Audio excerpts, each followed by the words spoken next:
Hello first year. मैं doctor Anju बाला आपको नया टॉपिक आज स्टार्ट करने जा रही हूँ। राष्ट्रीय आय की गणना में कठिनाइयाँ। इससे पहले 2 क्लास में हम राष्ट्रीय आय की परिभाषा, उससे संबंधित अवधारणाओं के बारे में विस्तार से चर्चा कर चुके हैं, पढ़ चुके हैं। इसमें हम राष्ट्रीय आय की गणना में क्या क्या कठिनाइयाँ होती हैं उनके बारे में हम विस्तार से पढ़ेंगे, यानी difficulties in the measurement of national income. एक देश के लिए राष्ट्रीय आय की आंकड़ों का बहुत महत्व है, परंतु राष्ट्रीय आय की गणना में अनेक कठिनाइयां आती हैं। इसमें पहली है, राष्ट्रीय आय की गणना हमेशा द्रव्य या मुद्रा में की जाती है, परंतु लेकिन वस्तुएं सेवाएं ऐसी होती हैं जो मुद्रा में व्यक्त नहीं की जाती। जैसे गृह स्वामिनी के दो सेवाएं, यानी घर का कार्य करना, उत्पादित वस्तु जैसे किसान के द्वारा स्वयं अनाज का उपभोग करने के लिए रख लेना। साथ ही ऐसी कई सेवाएं होती हैं जो कि प्रेम, दया, मानवता और कर्तव्य की भावना के बिना मुद्रा के लिए की जाती है।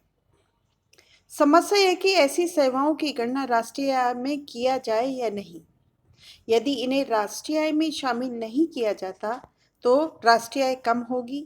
यदि शामिल करते हैं तो सही इन सेवाओं का सही मुद्रा के मूल्य के रूप में जानना कठिन होता है।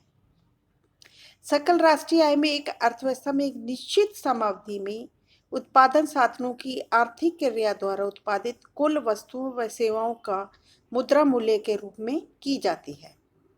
आर्थिक क्रियाओं में घरेलू नौकर द्वारा की गई सफाई, अध्यापक द्वारा विद्यार्थी को शिक्षा प्रदान करना, डॉक्टर द्वारा बीमार व्यक्ति का परीक्षण करना, धोबी द्वारा कपड़ों की धुलाई आदि वस्तु व सेवाओं का प्रत्यक्ष व परोक्ष उत्पादन जो मानवीय आवश्यकताओं की संतुष्टि करता है, उसे राष्ट्रीय आय में शामिल किया जाना चाहिए।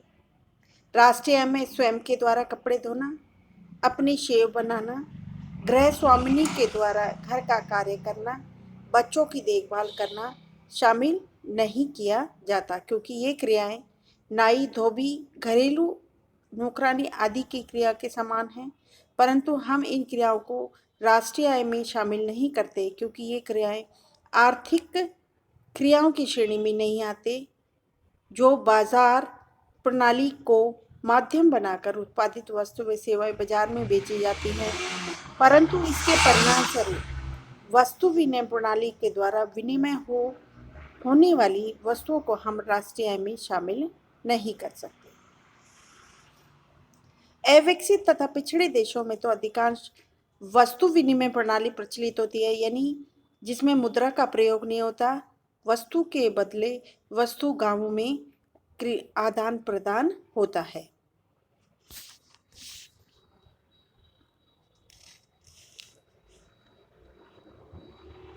गृह स्वामिनी के द्वारा घर का कार्य कराना, कपड़े धोना, खाना बनाना, पोछा लगाना, उसको हम राष्ट्रीय शामिल नहीं करते। लेकिन नौकरानी के द्वारा जब ये सब कार्य किए जाते हैं तो उसको हम राष्ट्रीय आय में शामिल करते हैं, क्योंकि उनकी सेवाओं के बदले में पारिश्रमिक प्रदान किया जाता है।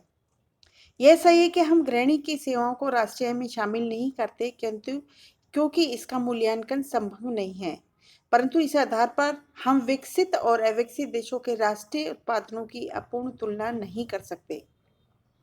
भारत में गृहिणियों के द्वारा घर में बनाए जाने वाले खाने को राष्ट्रीय आय में शामिल नहीं करते, परंतु अमेरिका में गृहिणियों के द्वारा सुपर बाजार में बेचे जाने वाली डबल रोटी, डिब्बा बंद सब्जियों को राष्ट्रीय आय में शामिल करते हैं। तो इस आधार पर अमेरिका और भारत में राष्ट्रीय आय के आंकड़ों की तुलना संदेहपूर्ण होगी।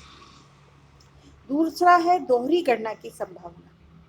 राष्ट्रीय आय की गणना में सबसे बड़ी कठिनाई ये होती है कि अंतिम वस्तु व मध्य वस्तु के बीच में भेद करना संभव नहीं होता। कई बार दोहरी गणना में वस्तु सेवाओं का मूल्य कई बार शामिल होने का भय रहता है। यदि दोहरी गणना कर ली जाती है तो राष्ट्रीय आय वास्तविक मूल्य में कई गुना बढ़ जाती है। जैसे बेकरी में आटा मध्यवर्ती वस्तु है, परंतु घर की रसोई में यह अंतिम उत्पाद है। इन कठिनाइयों को समाधान हम इस रूप में लेते हैं कि अंतिम वस्तु व सेवाओं की गणना में शामिल करें, परंतु यह कोई सरल कार्य नहीं है। तीसरा है कीमत स्तर में परिवर्तन होने के कारण राष्ट्रीय आय की सही गणना में कठिनाई आती है। जब देश में कीमत का स्तर बढ़ता है तो राष्ट्रीय आय में वृद्धि होती है। यदि भी उत्पादन में गिरावट आ सकती है। इसके विपरीत कीमत स्तर के घटने पर राष्ट्रीय आय घटती है, पर उत्पादन बढ़ सकता है। इन कीमत परिवर्तन के फलस्वरूप राष्ट्रीय आय का वास्तविक माप संभव नहीं हो पाता। इसके समाधान हेतु सांख्यिक वास्तविक राष्ट्रीय आय की अवधारणा को प्रस्तुत करते हैं, परंतु मूल्य सूचकांक भी पूर्णतः सत्य नहीं होता, इसलिए राष्ट्रीय आय की गणना में कठिनाइयां उत्पन्न होती है। फोर्थ है मुद्रा में राष्ट्रीय आय की गणना वास्तविक राष्ट्रीय आय का मूल्य अनुमानित करती है। यह एक वस्तु के उत्पादन की प्रक्रिया में विश्राम को ध्यान नहीं रखती। यदि दो व्यक्ति ए तथा बी समान आय प्राप्त करते हैं, परंतु उनमें से ए व्यक्ति बी की तुलना में ज़्यादा घंटे कार्य करता है, तो बी की वास्तविक आय ज़्यादा होगी। इस तरह राष्ट्रीय आय की गणना एक वस्तु के उत्पादन में वास्तविक लागत को ध्यान नहीं रखते। पांचवा है राष्ट्रीय आय की गणना में सार्वजनिक सेवाओं की एक बड़ी मात्रा का भी सही अनुमान नहीं हो पाता। इस संबंध में पुलिस तथा सेना की सेवाओं का अनुमान करना मुश्किल होता है। युद्ध के समय सेना सक्रिय होती है, परंतु शांति के समय बैरकों में रहती है। इसी प्रकार सरकारी अस्पताल, पार्क, पर्यावरण सुधार कार्यक्रम पर भी व्यय का मुद्रा के रूप में राष्ट्रीय आय का योगदान का अनुमान एक कठिन समस्या है। छठा है उपेक्षित बाजार सौदे। अर्थव्यवस्था में अनेक वस्तुओं का लेन देन या बाजार ऐसे होते हैं जो बाजार के माध्यम से होते हैं, परंतु जिन्हें राष्ट्रीय आय में शामिल नहीं किया जाता। राष्ट्रीय आय में आर्थिक क्रियाओं द्वारा उत्पादित वस्तुओं व सेवाओं को सम्मिलित किया जाता है। आर्थिक क्रियाओं से संबद्ध सौदों का राष्ट्रीय आय के लेखों में कोई स्थान नहीं होता। ये उपेक्षित बाजार सौदे हस्तांतरण, भुगतान, पूंजीगत लाभ एवं हानि, अवैध क्रियाओं से प्राप्त लाभों से संबंधित होते हैं, जिसमें पहला है हस्तांतरण भुगतान, ट्रांसफर पेमेंट्स। हस्तांतरण भुगतान उन मौद्रिक भुगतानों को कहते हैं जो प्राप्तकर्ता की चालू उत्पादन क्रिया द्वारा अर्जित नहीं किया जाता। ये भुगतान व्यक्तियों, संस्थाओं, सरकार या व्यावसायिक इकाइयों को प्राप्त होते हैं। प्राप्तकर्ता इसके बदले में कुछ मुआवजा नहीं चुकाता है। वृद्धावस्था पेंशन, बेरोजगारी भत्ता, सार्वजनिक चरणों का पर ब्याज आदि ये भुगतान व्यक्तिगत आय में जोड़ते हैं, परंतु ये सरकारी व्यय का भाग नहीं है, इसलिए हम इसे राष्ट्रीय आय में घटाते हैं। दूसरा है पूंजीगत लाभ, कैपिटल गेन्स। पूंजीगत परिसंपत्तियों के बाजार मूल्य बढ़ने व इन परिसंपत्तियों के स्वामियों को जो कि लाभ प्राप्त होते हैं, उन्हें पूंजीगत लाभ कहा जाता है। इन लाभों के कारण राष्ट्रीय आय में कोई वृद्धि नहीं होती है, इसलिए इन्हें हम राष्ट्रीय आय में शामिल नहीं करते। उत्पादक क्रियाओं को समग्र रूप में देखने पर पूंजीगत लाभ परिसंपत्तियों स्वामियों को किसी उत्पादन क्रिया का परिणाम नहीं है। शहर में स्थित भूखंडों की कीमतों में वृद्धि होने से स्वामी को पूंजीगत लाभ मिल सकता है, परंतु समाज में इसका कोई लाभ नहीं होता। तीसरा अवैध क्रिया, इलीगल एक्टिविटीज। अवैध क्रिया जैसे कालाबाजारी, चोरी, तस्करी, भ्रष्टाचार से प्राप्त धनराशि को भी राष्ट्रीय आय में शामिल नहीं किया जाता। राष्ट्रीय आय में केवल उन क्रियाओं के प्रतिफलों को सम्मिलित किया जाता है जो सामाजिक दृष्टि से वैध तथा उपयोगी होते हैं। सातवां है अवशिष्ट माल सूची में परिवर्तन। चाहे धनात्मक हो, ऋणात्मक हो, सकल राष्ट्रीय उत्पाद में शामिल नहीं किया जाता। उत्पादक अवशिष्ट माल की इकाइयों के धनात्मक व ऋणात्मक परिवर्तन को उनके प्रचलित कीमतों से गुणा करके प्राप्त मूल्यों को फर्म के कुल प्रचलित उत्पादन में जोड़ देते हैं। जब कीमत बढ़ती है तो माल सूची में अंकित मूल्य से लाभ होता है तथा कीमत के गिरने पर हानि होती है। अतः सकल राष्ट्रीय उत्पत्ति की सही गणना के लिए माल सूची समायोजन की आवश्यकता है। 8वां पॉइंट है, मूल्यह्रास की गणना कठिन होती है। किसी परिसंपत्ति की अप्रत्याशित आयु 50 वर्ष की हो और उसकी चालू मूल्यह्रास दर निकालना कठिन होता है। यदि परिसंपत्ति की कीमतों के परिवर्तन हो जाए तो और भी कठिन हो जाएगा। 9वां है, गैर विपणनीय क्रियाएं, नॉन मार्केटेड एक्टिविटीज। हमारे दैनिक व्यवहार में अनेक वस्तु व सेवाएं हैं जो आर्थिक क्रियाओं का प्रतिफल होने पर भी बाजार प्रणाली के माध्यम से कीमत के प्रवाह से बाहर रहती हैं। ऐसी वस्तु व सेवाओं के मूल्यों का आकलन आवश्यक हो जाता है, परंतु गैर विपणनीय वस्तु व सेवाओं का मूल्य का आकलन आवश्यक हो जाता है, परंतु गैर विपणनीय वस्तु व सेवाओं के मूल्यों का आकलन करना अत्यधिक कठिन कार्य है। यह कठिन अल्प विकसित देशों में और भी अधिक होता है, परंतु विकसित देशों में भी कुछ उत्पादक के कुछ भाग बाजार के मौद्रिक मूल्यांकन नहीं होता। अतः राष्ट्रीय आय के लेखों को उपयोगी बनाने के लिए ऐसी वस्तु सेवाओं का मूल्य आकलन आवश्यक है। एक किसान अपने द्वारा उत्पादित खाद्यान्न में स्वयं के उपभोग तथा बीज हेतु रखे गए माल का मुद्रा के द्वारा विनिमय नहीं होता।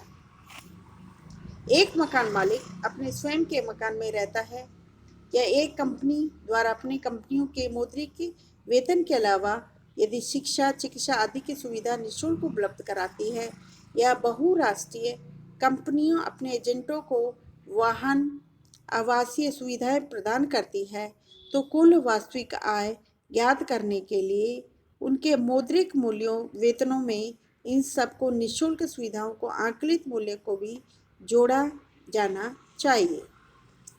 व्यवहार में गैर विपणनीय वस्तुओं व सेवाओं के मूल्यों को व्यवहार में आकलन करना अत्यधिक कठिन कार्य है, क्योंकि इन वस्तुओं का आकलन करने का उपभोक्ताओं की बचत और उत्पादकता की बचत की उपेक्षा होगी।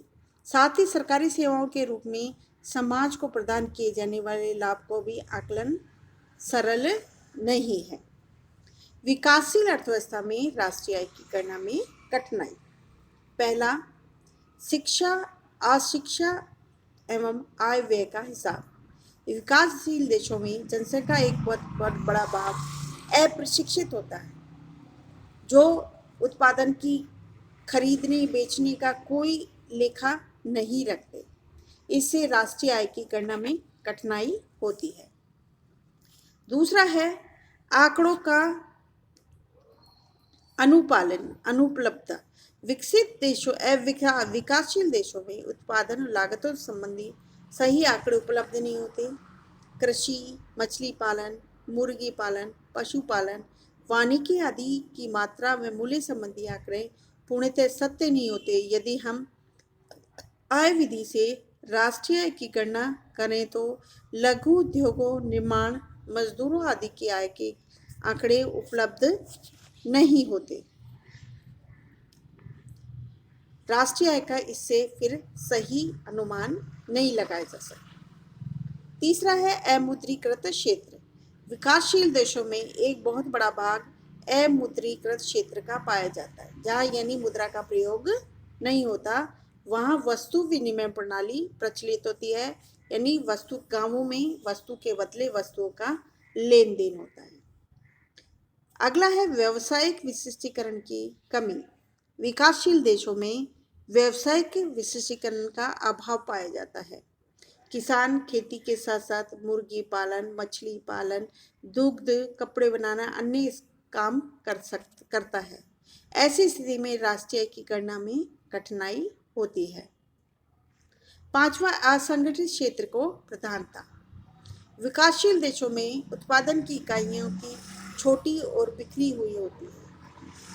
असंगठित क्षेत्र में उत्पादन लागतों का हिसाब नहीं रखा जाता, इससे इन इकाइयों को राष्ट्रीय आय में योगदान को ज्ञात करना अत्यधिक कठिन है। राष्ट्रीय आय के आकार को निर्धारित करने वाले तत्व। पहला है प्राकृतिक व मानवीय साधन। किसी भी अर्थव्यवस्था की राष्ट्रीय आय के निर्धारण में वहाँ के प्राकृतिक व मानवीय साधनों का बड़ा योगदान होता है। उपजाऊ भूमि, ऊर्जा के प्राकृतिक स्रोत, खनिज पदार्थों की प्रचुरता, अनुकूल जलवायु, सिंचाई योग्य नदियाँ, बांध आदि का सभी का राष्ट्रीय आय पर अनुकूल प्रभाव पड़ता है। दूसरा है तकनीकी ज्ञान। उत्पादन की नई विधियां व नई तकनीक से राष्ट्रीय आय में वृद्धि होती है। जो अर्थव्यवस्था नई तकनीक को खोजते हैं, लागू करने में तत्पर रहते हैं, वहाँ राष्ट्रीय आय ज़्यादा बढ़ती है। तीसरा, राजनीतिक स्थिरता। राष्ट्रीय में वृद्धि के लिए अर्थव्यवस्था में राजनीतिक नैतिक स्थिरता आवश्यक है। युद्ध तथा देश के भीतर आतंक, अलगाव व आपसी संघर्ष से राष्ट्रीय क्रियाएं ठप हो जाती हैं। नया विनियोग भी आकर्षित नहीं होता। अगला है व्यापार की शर्तें। अगर व्यापार की शर्तें राष्ट्रीय के अनुकूल होती है तो इससे व्यापार फलता फूलता है, और अगर प्रतिकूल होती है तो राष्ट्रीय व्यापार पर बुरा प्रभाव पड़ता है। अगले, कार्य संस्कृति को प्रोत्साहन। किसी भी देश में राष्ट्रीय आय बढ़ाने के लिए उस देश की कार्य संस्कृति को बढ़ावा दिया जाना चाहिए। देश में सभी नागरिक कार्य करें और नैतिक दायित्वों को राष्ट्रीय आय के प्रति कर्तव्य समझें तो इसे राष्ट्रीय आय बढ़ती है और लगातार बढ़ती जाती है। उदाहरण के लिए जापान। विदेशी विनिमय। राष्ट्रीय आय को बढ़ाने के लिए विदेशी विनिमय को उस सीमा तक बढ़ाया जा सकता है जबकि विदेशी विनियोग से प्राप्तियां उसकी लागत से अधिक हो। अगला टॉपिक है राष्ट्रीय आय का महत्व। राष्ट्रीय आय की गणना का बहुत महत्व है। पहला, राष्ट्रीय आय के आंकड़े देश की सरकार के लिए उचित आर्थिक नीतियों के निर्माण में सहायक होते हैं। दूसरा है, राष्ट्रीय आय के आंकड़े एक अर्थव्यवस्था की आर्थिक प्रगति का बोध कराते हैं।